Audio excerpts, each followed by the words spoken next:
বড় ধরনের দুর্ঘটনার হাত থেকে রক্ষা পেলেন গাড়ির চালক সহ আরও ৩ জন। যদিও তারা সুস্থ আছেন বলে জানা গিয়েছে। ঘটনাটি ঘটেছে বুধবার রাত 12টা নাগাদ। জানা গিয়েছে, এদিন জলপাইগুড়ি পুরসভা দপ্তরের উল্টো দিকে থাকা টেলিফোনের খুঁটিতে একটি ছোট গাড়ির চালক নিয়ন্ত্রণ হারিয়ে সজোরে ধাক্কা মারে। ঘটনার জেরে গাড়িটি উল্টে যায়। এরপর কোনোভাবে চালক সহ যাত্রীরা গাড়ি থেকে বের হয়ে আসেন। ঘটনায় সেই টেলিফোনের খুঁটিতেই ভেঙে গিয়েছে। রাতে দুর্ঘটনার শব্দ পেয়ে এলাকায় ভিড় জমে যায়।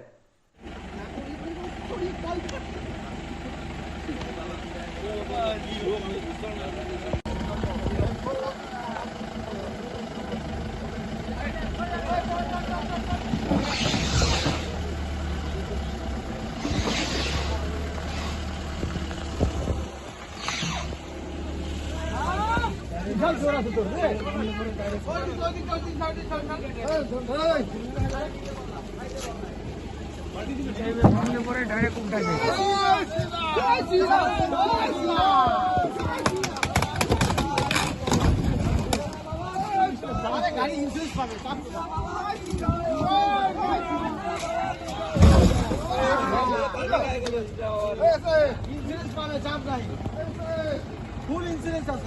দেখে না কি কি পড়ছে ভাই, কি কি পড়ছে দেখে না একটু। হ্যাঁ দেখে না কি কি পড়ছে।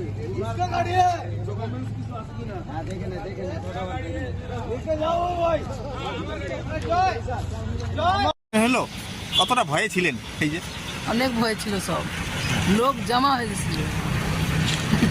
কিছু হয়েছিল কারো? দিনেশের থেকে নেন না, দিনেশ ছিল সব থেকে বেশি। তাই না? না কিছু কারো হয়েছিল? না, কারো হয় নাই, কোনো ক্ষতি হয়নি। আমাকে আবার টিভির মধ্যে দেখাবেন না,